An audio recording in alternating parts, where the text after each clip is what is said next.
කාරණක දෙකේදී අහන්නේ යන්ත්‍රයේ වාර්ෂිකසය අහන්නේ.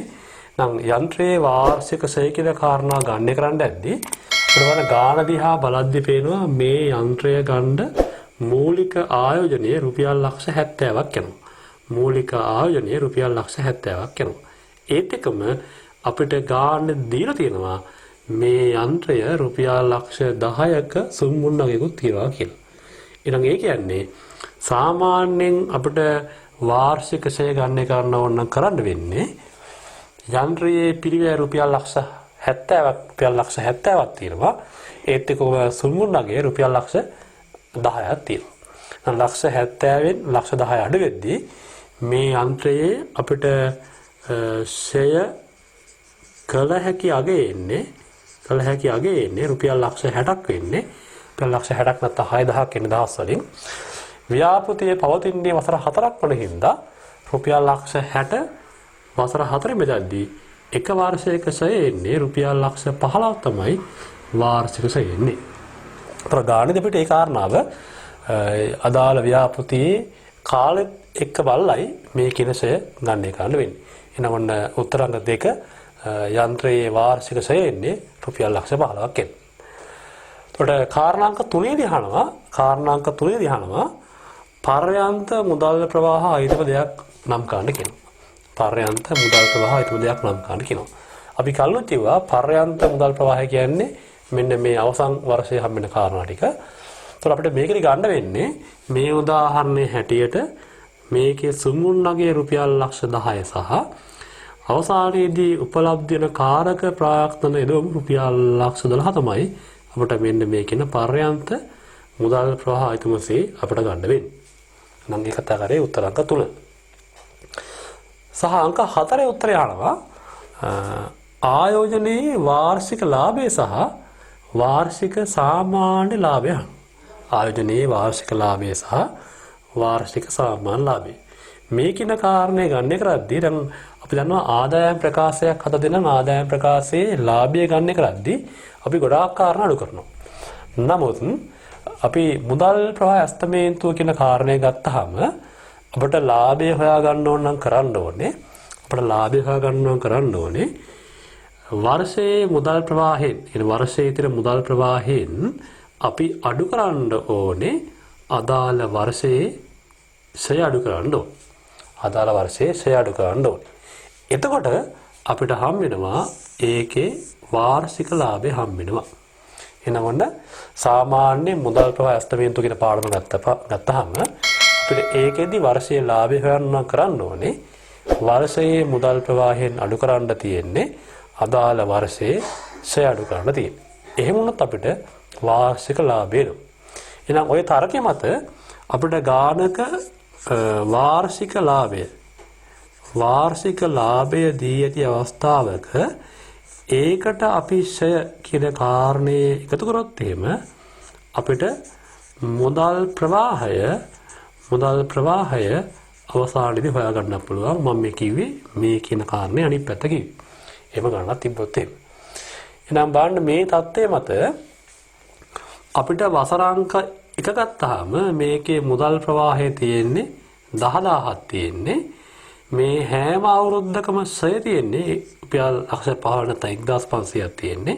එහෙනම් වසරාංක එකේ අපිට ලාභය හොයන්න ඕන කරන්න වෙන්නේ මුදල් ප්‍රවාහය 10000ක් තියෙනවා.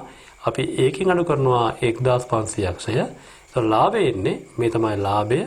මේදී ලාභය එන්නේ 8500ක් එන්නේ. වසරාංක දෙකේ මේ තියෙන මුදල් ප්‍රවාහය 14000ක් තියෙන්නේ. 14000න් 1500 අඩු වෙද්දී 12500 තමයි ලාභය එන්නේ. වසරාංක 3 ගත්තාම මුදල් ප්‍රවාහය තියෙන්නේ 12000ක් තියෙන්නේ. 12000න් අපි අඩු කරනවා ෂය ටික උත්තරේ එන්නේ 10500යි. වසරාංක 4 ගත්තාම අපිට වාර්ෂික මුදල් ප්‍රවාහය තියෙන්නේ 10200ක් තියෙන්නේ. අපි ඒකෙත් එහෙමයි 1500ක ෂය අයින් කරනවා 8700 තමයි අපිට හම්බෙන්නේ ලාභය හම්බෙන්නේ. එහෙනම් මේ වසර 4ෙම ලාභය ගත්තාම අපිට එකතු වෙනවා 40200ක් එනවා. එකතුව 40200ක් එනවා. නම් මේ 40200 කියන්නේ වසර අංක 4 දී අපිට සමස්ත ලාභය වසර 4ක් තමයි ව්‍යාපෘතියේ තියෙන හින්දා එහෙනම් අපිට ඕන නම් මේ වාර්ෂික සාමාන්‍ය ලාභය වාර්ෂික සාමාන්‍ය ලාභය ගණනය කරද්දී 40200 බෙදනවා අපි අවුරුදු 4න්. එතකොට වර්ෂයේ සාමාන්‍ය ලාභය 10050ක් ලෙසයි කියවෙන්නේ. එහෙනම් මේ තමයි අංක 4 උත්තරේ මේ ගානේ දෙයට. අපි එහෙනම් තවත් ගානකදී මේ වගේම හමු වෙමු.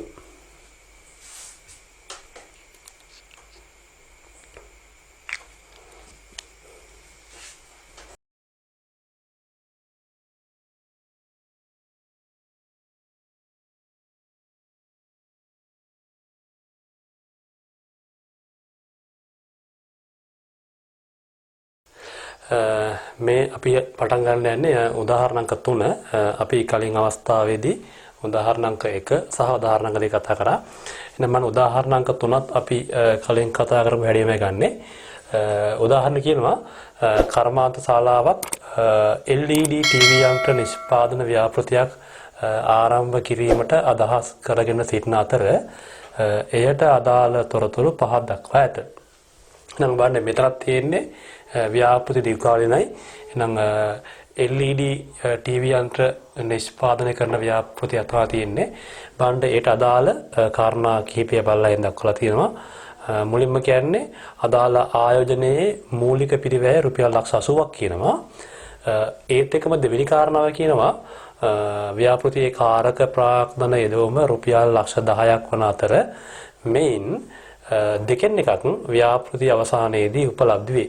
එහෙනම් අපි අර කලින් ගානේ නම් කලින් ගණන් දෙකේදීම මේ මුලින් දාන කාර්ය ප්‍රාග්ධනය ඒ ආකාරයෙන්ම අවසානයේ හම්බුණා. හැබැයි මේ ගානේදී ඒකෙන් භාගයයි අවසානයේ හම්බෙන්නේ කියනවා. ඊළඟ කාරණා කියන්නේ LED TV යන්ත්‍රයක විකුණුම් මිල රුපියල් ලක්ෂයක්ලු TV යන්ත්‍රයක් රුපියල් ලක්ෂ විකුණන්නේ. කාරණා ඊළඟ කාරණා කියනවා වාර්ෂිකව LED TV යන්ත්‍ර විකුණුම් සංඛ්‍යාව පහත පරිදි ඇස්තමේන්තු කරලා තියනලු.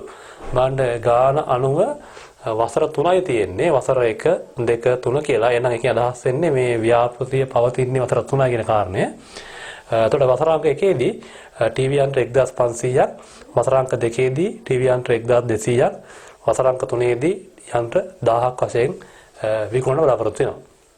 ඒ දෙකම ඊළඟ කාරණා කියනවා මේ TV යන්ත්‍රයක විකුණුම් පිරිවැය රුපියල් 60000ක් තමයි අනුමාන කරලා තියෙන්නේ. සහිලං කාරණාවේ ව්‍යාපෘතිය හේතුවෙන් වාර්ෂිකව රුපියල් ලක්ෂ 5ක ස්ථාවර පිරිවැයක් දරන්න වේ කියලා මේ ගානේ අනුමාන කරලා තියෙනවා. සහ වාර්ෂිකව අදාළ ව්‍යාපෘතියේ නඩත්තු පිරිවැය රුපියල් ලක්ෂ 4ක් වැය වේ කියලා අනුමාන කරලා තියෙනවා. ඒත් එක්කම අවසන් කාරණා කියනවා ව්‍යාපෘතිය අවසානයේදී මූලික ආයෝජනයෙන් 25ක් උපලබ්ධි වෙනවාලු. එහෙනම් මෙතන අදහස් වෙන්නේ මේ ව්‍යාපෘතියේ සුන්මුන් නගිය තමයි මේ උපලබ්ධි වෙනවා කියලා වෙනත් ආකාරයෙන් කියලා තියෙන්නේ. එහෙනම් මේ ගාණෙන් අවශ්‍ය කාරණා අවශ්‍ය වන්නේ කියන කාරණා බලපුවම එක මූලික ආයෝජනය අහනවා අයිතම වෙන දක්වමින්. ඒ කියන්නේ බිඳු වර්ෂයේ ආයෝජනය අහන්නේ අර මුදල් ප්‍රවාහයෙන් පොඩ්ඩක් වෙන් කරලා අහන්නේ. එහෙනම් මේකේ අපි උත්තරේ ගද්දී මේ මූලික ආයෝජනය මුදල් ප්‍රවාහයෙන් වෙන් කරලා අපි උත්තරේ ගමු. සමහරවිට එක්සෑම් ගණන් වලදී එහෙමත් අහලා දෙන හින්දා. දෙවෙනි කාරණාවේ මුදල් ගලා යාම සහ මුදල් ගලා යෑම වෙන දක්වමින් මුදල් ප්‍රවාහ ඇස්තමේන්තුවත් ගානේ අහන සුපුරුදු ආකාරයෙන්ම කාරණා තුනේ අහන්නේ වාර්ෂික ලාභය අහනවා. එහෙනම් අපි මේ ගාන දිහා බලාගෙන ගානේ උත්තරය හදාගෙන මම ඊළඟ වීඩියෝ කොටසේදී උත්තරේ කියන්නම්. හරියට අපි මේ පටන් ගන්න යන්නේ මේ උදාහරණ අංක 3 උත්තර ටික කියන්න යන්නේ. එහෙනම් අපි බලමු අපි කලින් උදාහරණ කිව්වා කාරණේ මුලින්ම අහන්නේ මූලික ආයෝජනය අහනවා අයිතම වෙන දක්වමින්. එහෙනම් මේ තියෙන්නේ අදාළ ගානේ උත්තර තියෙන්නේ තපිරු තියෙන්නේ. බලන්න අංක 1 උත්තරේ පෙළ ගහන්න ඕනේ. ගානේදී කිව්වා මේ ව්‍යාපෘතියේ ආයෝජනයේ මූලික පිරිවැය රුපියල් ලක්ෂ 80ක් වෙන්න කිව්වා. එහෙනම් බලන්න මූලික පිරිවැය එහෙම නැත්නම් මූලික ආයෝජනය රුපියල් ලක්ෂ 80ක් තියෙන මම දහස් වලින් දාලා තියෙන්නේ. ඒ කියන්නේ 8000 ගලා යාමක්සේ පෙන්වුම් කරලා තියෙනවා. ඒතර ඒත් එකම ගාණේදී කිව්වා කාරක ප්‍රාග්ධන යෙදවම රුපියල් ලක්ෂ 10ක් වෙනවා කිව්වා. කාරක ප්‍රාග්ධන යෙදවම රුපියල් ලක්ෂ 10ක් වෙනවා කිව්වා. මේ රුපියල් ලක්ෂ 10ත් අපි දන්නවා මේ ව්‍යාපෘතිය ආරම්භයේදී ගලා යාමක්සේ පෙන්වුම් කරන්න ඕනේ. එහෙනම් මේ ගානේ හැටියට මූලික ආයෝජනයේ කාරණා මෙතර මේ ආයතන දෙකයි තියෙන්නේ. හේතුව මේකේ ස්ථාරවත්කම් පැරණිවත්කම් විකුණුම් මුදලක් එහෙම කාරණාවක් වාර්තා වෙන්නේ නැති හින්දා එහෙනම් මූලික ආයෝජනය වෙන්න ඕනේ රුපියල් 90,000ක් එහෙම නැත්නම් අපිට 1000 ඉවත් කරලා ලියනවා නම් රුපියල් ලක්ෂ 90ක්සේ ලියන්නත් පුළුවන්. අනේ තමයි උත්තර අංක 1.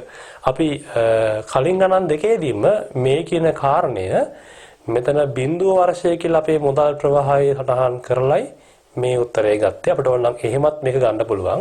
ඒ කියන්නේ බිඳුව වර්ෂය කියලා අපිට ඕනනම් ගන්න පුළුවන්. මෙතනින් සටහන් කරලා කලින් විදිහටම. නමුත් ගාණේ අහන්නේ වෙන් කරලා හින්දා අපිත් උත්තරේ ගමු වෙන් කරලා. එතකොට දෙවෙනි කාරණේ ගත්තාම අපේ ගාණේ අහන්නේ මුදල් ගලා ඒම් සහ මුදල් ගලා යෑම් වෙන්වෙන්ව දක්වමින් තමයි මුදල් ප්‍රවාහ ඇස්තමේන්තු අහන්නේ. එහෙනම් මේ හදලා තියෙන්නේ අපි අර කලින් ගානන් දෙකේ හදව විදිහටම හැබැයි මේකේ වෙන් කරනවා මේකෙත් මුදල් ගලා ඒම් සහ මුදල් ගලා යෑම් වෙන් කරලා අපි බිඳු වර්ෂයෙන් අයින් කරලා තියෙනවා. හේතුව අපි කලින් එක හදපු හින්දා. එහෙනම් අපි වර්ෂාංක 1 වසර 2 සහ වසර 3 තමයි මෙතනින් එහාට කතා කරන්න යන්නේ.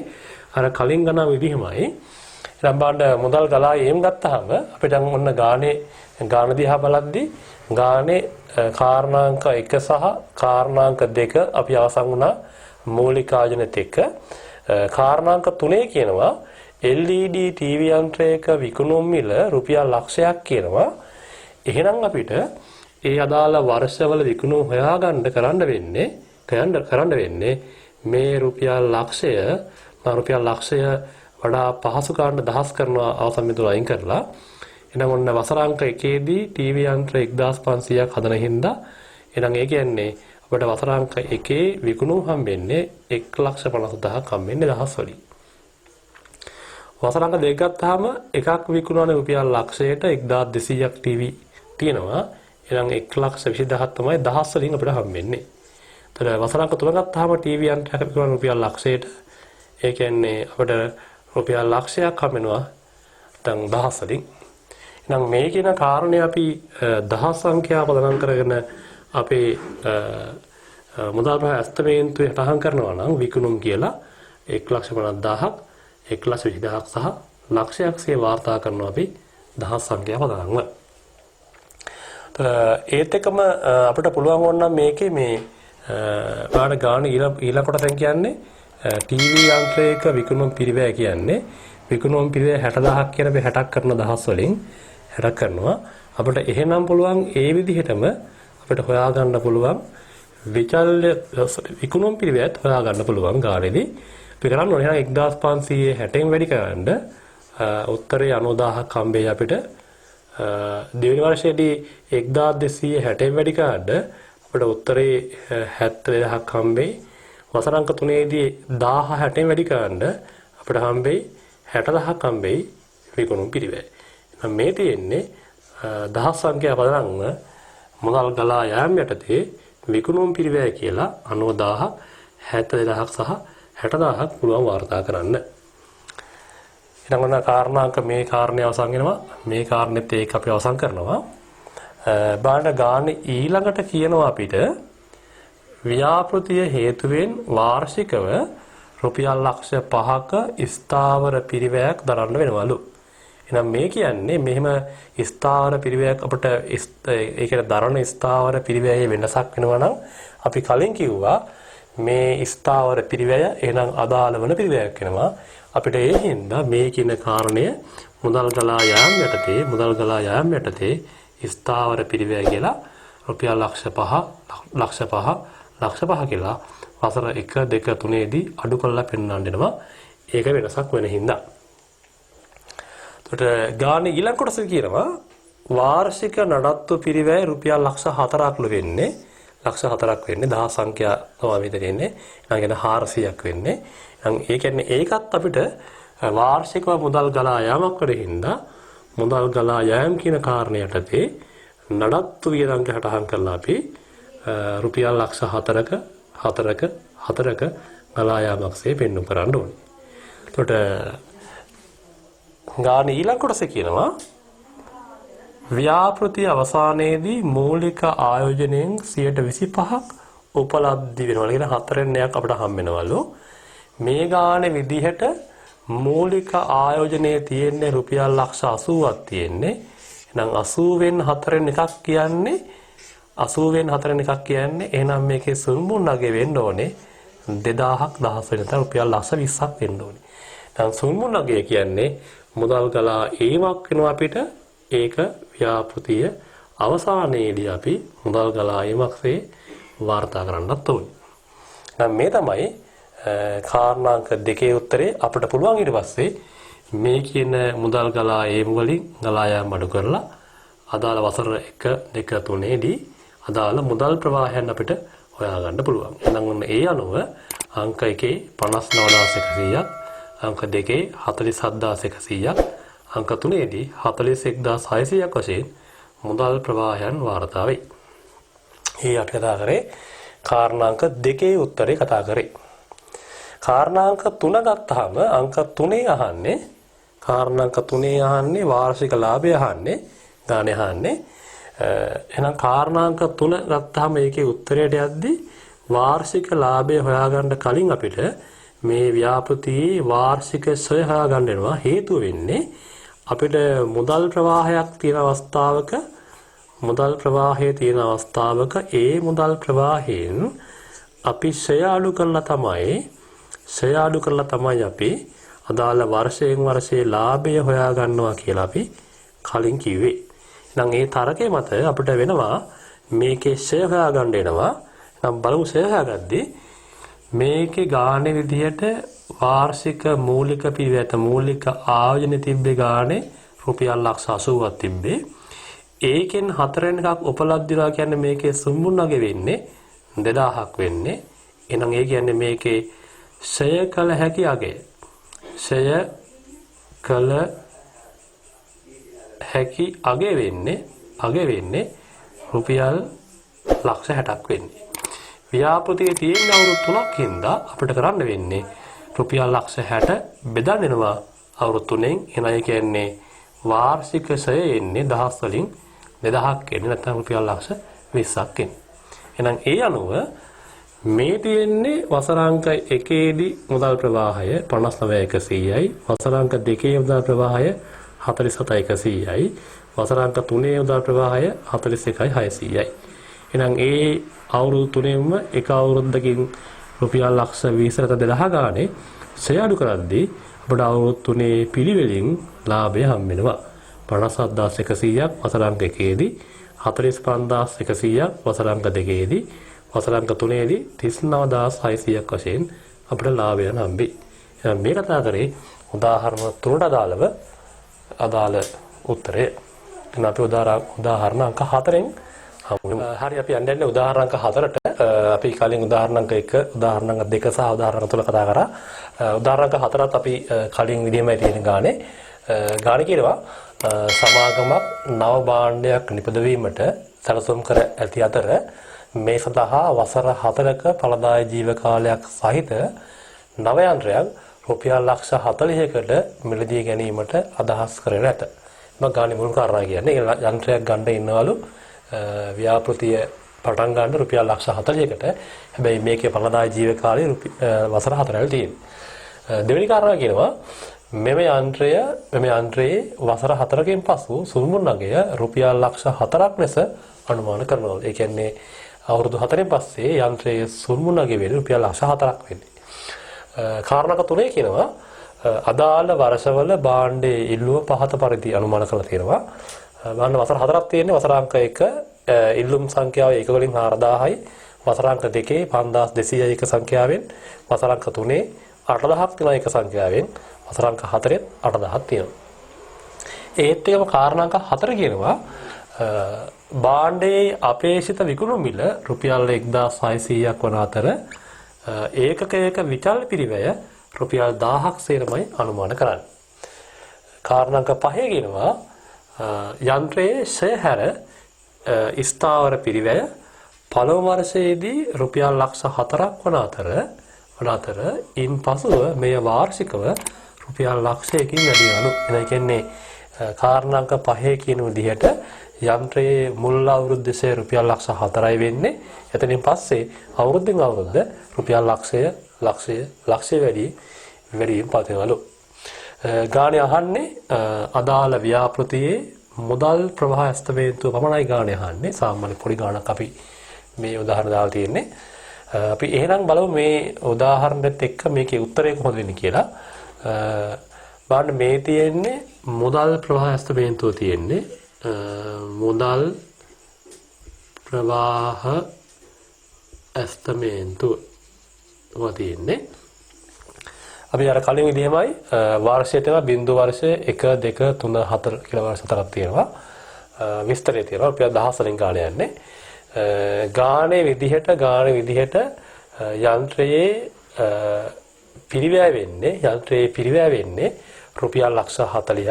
එහෙනම් ඒ කියන්නේ 4000ක් බිඳු වර්ෂයේ ගලා යාමක්සේ වාර්තා කරලා තියෙනවා. ඒතර මේක අපිට කාරක ප්‍රාක්තන යෙදුම් කීයක්වත් හම්බුනේ නැහැ. එහෙනම් අපිට ඒක හම්බෙන්නේ නැහැ. ඊට පස්සේ ගානේ දෙවෙනි කාරණේ කියනවා මෙම යන්ත්‍රයේ සුමුන්නගේ රුපියල් ලක්ෂ 4ක් තිබ්බේ. සුමුන්නගේ රුපියල් ලක්ෂ 4ක් තිබ්බේ සුමුන්නගේ. මම කලින් ගණන් 3ේදීම සුමුන්නගේට මෙතන අපි සුමුන්නයි කියලා දීලා අවසානයේදී 400ක් දැම්මා. මම මේ ගානේ දාලා තියෙන්නේ යන්ත්‍රයේ පිරිවැය කියලා තීරුව කෙලින්මයි 400ක් අවසානයේදී උපලබ්ධ වෙනවා කියලා දාලා තියෙන්නේ. අපිට මෙහෙමත් ඕනනම් සුමුන්නගේ වාර්තා කිරීමේ හැකියාවක් තියෙනවා වෙනම ලියන්න නැතුව. ඕනනම් වෙනම ලියන්න පුළුවන් නැත්නම් මේ ආකාරයෙන් රහන් ගන්න පුළුවන්. ඒක ගානත් එක තීරණය කරන්න. ඊටසේ ගාන අපිට විකුණුම් හොයාගන්න වෙනවා. විකුණුම් හොයාගන්නේදී ඉල්ලු මේක සංඛ්‍යා මතක තීරණය ගන්න වෙන්නේ. එනම් බලන්න ගානේ හැටියට භාණ්ඩයේ ඒකකයක විකුණුම් මිල 1600ක් උනේ. එහෙනම් පළමු වර්ෂයේ විකුණුම් හොයන්න ඕන නම් 4000 1600 වැඩි කරන්න අපිට වැඩේ වඩා පහසු වෙන්න 4000 දහස් කරද්දී 4ක් වැටෙන්නේ. එහෙනම් ඒ අනුව 6400ක් තමයි අපිට වැටෙන්නේ විකුණුම් මුල් අවුරුද්දේ. එතකොට දෙවෙනි අවුරුද්දේ 5200 තමයි අපි 1600 වැඩි කරන්න ඕනේ. 5200 පොයින්ට් කරලා ගත්තාම එහෙනම් ඒකේ අපිට 8320ක් තමයි වෙන්නේ විකුණුම් වෙන්නේ. එතකොට ඒත් එක්කම 8000 වැඩි කරනවා අපි 1600න් කියන්නේ 8 වැඩි කිරීම 1600 12800ක් තමයි විකුණුම් වෙන්නේ. ඊළඟ එකෙත් එහෙමයි 8000 1600 වැඩි වෙද්දි 12800 තමයි ආයෙත් විකුණුම් වෙන්නේ. එහෙනම් ඒ අනුව අපිට පුළුවන් මුදල් ප්‍රවාහයේ විකුණුම් කියලා 6400 8320 12800 සහ 12800 වාර්තා කරන්න. ඒ විදිහටම අපිට පුළුවන් මේකේ විචල්්‍ය පිරිවැය හොයාගන්න. ඒකකයක විචල්්‍ය පිරිවැය පවතින්නේ 1000ක් ඉන්න අපිට තියෙන්නේ මේ සංඛ්‍යා සියල්ල මේ ඒක සංඛ්‍යා සියල්ල 1000න් වැඩි කාණ්ඩ වෙන්නේ. එහෙනම් ඒ අනුව මුල් අවුරුද්දේ 4000ක් වෙන්නේ. ඊළඟ අවුරුද්දේ 10 වැඩි කරද්දී 5200ක් වෙන්නේ. ඊළඟ අවුරුද්දේ 10 වැඩි කරද්දී අපිට 8000ක් වෙන්නේ. ඊළඟ අවුරුද්දේ 10 වැඩි කරද්දී ඒත් වෙන්නේ 8000ක් වෙන්නේ. එහෙනම් ඒ අනුව විචල්්‍ය පිරිවැය ගත්තාම විචල්්‍ය පිරිවැය අපිට පුළුවන් 4000 5200 8000 වශයෙන් වාර්තා කරන්න. එහෙනම් අපිට ඕන විකුණුම් හා විචල්්‍ය පිරිවැය හොයාගත්තා කලින් ගණන් විදිහටම. ගාණේ කාරණාක 5 කිව්වා. කාරණාක 5 කියනවා යන්ත්‍රයේ මුල් අවුරුද්දේ ස්ථාවර පිරිවැය රුපියල් ලක්ෂ 4ක් වෙනවලු. එතනින් පස්සේ මේක වාර්ෂිකව රුපියල් ලක්ෂය බගින් වැඩි වෙනවලු. එහෙනම් ඒ කියන කාරණෙත් එක්ක ස්ථාවර පිරිවැය කියන කාරණය මුල් අවුරුද්දේ රුපියල් ලක්ෂ 4යි. ඊට පස්සේ ලක්ෂ 5යි ඊළඟ අවුරුද්දේ තවත් ලක්ෂයක් වැඩි වෙනවා ලක්ෂ 6යි ඊළඟ අවුරුද්දේ තවත් ලක්ෂයක් වැඩි වෙනවා ලක්ෂ 7ක් වෙනවා ඊළඟ අවුරුද්දේ. නම් මේ තමයි මේ ගානේ විදිහට අපේ මුදල් ප්‍රවාහ ඇස්තමේන්තුව. එහෙනම් ඒ අනුව බිඳු වර්ෂයේ 4000 ගලා යාමක් තියෙනවා. ඊට පස්සේ වසර අංක 1 2000ක්, අංක 2 2620ක්, අංක 3 4200ක් සහ අංක 4 4500ක් සේ වාර්තා වෙන්නේ. හරි, එහෙනම් අපි මේ කතා කරේ උදාහරණ අංක 4 උත්තරෙත් එක්ක. අපි එහෙනම් මෙතනින් පස්සේ හම්බෙන්න යන්නේ මේ දක්වා කතා කරේ අපි මුදල් ප්‍රවාහ ඇස්තමේන්තුව. නම් මුදල් ප්‍රවාහ ඇස්තමේන්තුවෙන් පස්සේ අපිට තව එක ප්‍රශ්නයක් මේ කතා කරමු. අපි මේකේ අර මූලික මුදල් ප්‍රවාහය මෙහෙයුම් සහ පර්යන්ත වර්ගීකරණය කරලා අපි එහෙනම් ඒ කියන කාරණෙත් එක හමු. හරි, අපි මේ කතා කරන්න උත්සාහ කරන්නේ අපේ ඊළඟ කොටස වෙත යන්න කලින් අපි උදාහරණ 4ක් කතා කරා මේ වෙද්දී. ඒත් එක්කම අපි මේ මුදල් ප්‍රවාහය අවසන් කරන්න කලින් අපි කලින් කිව්වා මේ මුදල් ප්‍රවාහය කියන කාරණේ ප්‍රධාන කොටස් තුනක් අපිට හම් වෙනවා කිව්වා. එතකොට අපි මේ කොටස් තුන මූලික මුදල් ප්‍රවාහය, මෙහෙයුම් මුදල් ප්‍රවාහය සහ පර්යන්ත මුදල් ප්‍රවාහයසේ නම් කරනවා කිව්වා. එතකොට අපි අර කලින් උදාහරණ වලදී අපිට මේ කියන කාරණා හම්බුණා. අපි දැන් මේ මූලික මෙහෙයුම් සහ පර්යන්ත මුදල් ප්‍රවාහයන්ගේ අදාළ අයිතම වෙන්වෙන්ම දැකීම තමයි මේ කරන්න යන්නේ. හේතුව අපිට සමහර වෙලාවට ගානකදී මේ කාරණේත් අහන්න පුළුවන් හින්දා. එහෙනම් බලන්න මේ මූලික මුදල් ප්‍රවාහය ගත්තාම මේ මූලික මුදල් ප්‍රවාහය තුල මිලට ගැනීමේ පිරිවැය නැත්නම් අර මූලික ආයෝජනික කාරණය, ඒත් එකම ගෙනීමේ කුලිය, ඒ කියන්නේ ස්ථාරවත්කමක් ගෙනාවොත් ඒ කුලිය, ඊට පස්සේ අදාළ ස්ථාරවත්කම සවිකිරීමේ කුලිය, ඒත් එකම අපි දන්නවා ව්‍යාපෘතියක් ආරම්භ කරද්දී කාරක ප්‍රාර්ථනයක් අවශ්‍ය වෙනවා. ඒ හින්දා කාරක ප්‍රාර්ථන යොදවීම කියන කාරණය සහ සමහර වෙලාවට කිසියම් ව්‍යාපෘතියක් පටන් ගද්දී පැරණි වත්කම් විකුණන්න පුළුවන්. එහෙම වුණොත් මේ පැරණි වත්කම් නැත්නම් ස්ථාර වත්කම් විකුණුව මුදල් කියන කාරණේ මුදල් ප්‍රවාහයේ ගලා යමක් වෙනවා. සහ සමහර වෙලාවට ඒ ස්ථාර වත්කම් විකුණද්දී ඒකට බදු ගෙවීමක් කරන්න තිබ්බොත් ඒක ඒ මොහොතේදී ගලා යමක් වෙනවා. එහෙනම් මෙන්න මේ කියන කාරණා තමයි අපිට මූලික මුදල් ප්‍රවාහයක් ගත්තාම මේ ගණන් වලදී හම් වෙන කාරණා ටික.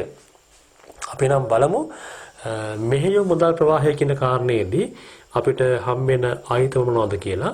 ඒතර මේ කාර්යත් අපි අර කලින් ගණන් වලදී අපිට හම් වුණා. සාමාන්‍ය ව්‍යාපාරික විකුණුම් මත මුදල් ලැබීම කියන කාරණය. ඊපස්සේ ණය ගැතියන්ගෙන් ලැබෙන මුදලත් මේ මෙහෙයුම් මුදල් ප්‍රවාහයක් අපි සලකනවා. ඒත් එක්කම බාණ්ඩ ගැනුම් කරද්දී නැත්නම් විකුණුම් පිරිවැය කියන කාරණාව, විචල්්‍ය පිරිවැය කියන කාරණාව, නැත්නම් ගැනුම් මත මුදල් ගෙවීම කියන කාරණේ, නැත්නම් ණය හිමියන්ට ගෙවීම කියන කාරණේ, අන්න එවැනි කාරණාත් මෙහෙයුම් මුදල් ප්‍රවාහයක් වෙනවා. ඒත් එක්කම මෙහෙයුම් වියදම් ගෙවීම තියෙන පුළුවන් මේ කියන කාරණෙත් එක්ක, සහ නඩත්තු වියදම් තියෙන්නත් පුළුවන්, වෙනත් ගෙවීම් තියෙන්නත් පුළුවන්, සමහර වෙලාවට බදු ගෙවීම් තියෙන්නත් පුළුවන්. ඔන්න ඔය කියන කාරණා තමයි සාමාන්‍යයෙන් අපිට මේ මුදල් ප්‍රවාහ ඇස්තමේන්තුවේදී මෙහෙයුම් මුදල් ප්‍රවාහයන්සේ අපිට වාර්තා වෙන්නේ. ඒත් එක්කම අපිට පර්යන්ත මුදල් ප්‍රවාහය ගත්තාම පර්යන්ත මුදල් ප්‍රවාහයේදී අපිට පුළුවන් මේකෙදී ආයෝජන විකුණුම් මුදල් තියෙන්න පුළුවන්. කියන්නේ සුන් මුණ්ඩගේ කියන කාරණේ තියෙන්න පුළුවන්. ඒත් එක්කම කාරක ප්‍රාර්ථනය අපිට ව්‍යාපෘති අවසානයේදී හම් වෙනවා. එහෙම වුණොත් ඒකත් අපිට මේකේ පර්යන්ත මුදල් ප්‍රවාහයක් වෙනවා. සහ ව්‍යාපෘතියක වෙනත් මොකක් හරි ද්‍රව්‍ය විකුණුනොත් එහෙම ව්‍යාපෘති අවසානයේදී අපිට ඒකත් පර්යන්ත මුදල් ප්‍රවාහයක්සේ සලකන්න පුළුවන්. එහෙනම් අපි කතා කරේ මූලික මෙහෙයුම් සහ පර්යන්තසේ මේ මුදල් ප්‍රවාහයන් වර්ග කරනවා නම් ඒ කාරණාවලදී අපිට හම් වෙන අයිතම ටික. ඒත් එක්කම මේකේ තවත් කාරණාවක් අපි කතා කරන අවසන් වශයෙන් ඒ තමයි ලාභය සහ මුදල් ප්‍රවාහය කියන කාරණේදී වෙනස්කම් ටික. ලාභය සහ මුදල් ප්‍රවාහයේදී. දැන් ලාභය ගත්තාම අපි කාරණා දෙක දාලා තියෙන්නේ. ලාභය ගත්තාම ආදායම් හා වියදම් කියන කාරණය තමයි ලාභයේදී සලකන්නේ. ආදායම් හා වියදම් කියන කාරණය. මුදල් ප්‍රවාහය ගත්තාම අපි ඒකේදී මුදල් ගලා ඒම් සහ මුදල් ගලා යෑම තමයි අපි සලකන්නේ. ඒත් එකම ලාභය කියන කාරණය අපි ගණනය කරන්නේ උපජිත පදනමට. ඒ වුණාට මුදල් ප්‍රවාහය අපි ගණනය කරන්නේ මුදල් පදනමට. එහෙනම් මම මේ කිව්වේ අපිට මේ කියන කාරණේදී ලාභය සහ මුදල් ප්‍රවාහය කියන කාරණේදී වෙනස්කම් ඇහුවොත් මේ වගේ උත්තරයක් ඔයාලට ලියන්න පුළුවන්. අපි එහෙනම් මේ දක්වා කතා කරේ මුදල් ප්‍රවාහ ඇස්තමේන්තු සම්බන්ධයෙන්. ඒකේ මූලික මුදල් ප්‍රවාහය, මෙහෙය මුදල් ප්‍රවාහය සහ පර්යන්ත මුදල් ප්‍රවාහය කතා කරා අපි. උදාහරණ 4ක් කතා කරා අපි. අපිට මෙතනින් පස්සේ හම් වෙනවා මේ මුදල් ප්‍රවාහය සුදුසු ඇගයීම් ක්‍රමයක් පාවිච්චි කරලා අගින ආකාරය. අපි නම් ඒ කොටසෙන් හම් වෙන තෙක් මෙතෙක් සමුගන්නවා.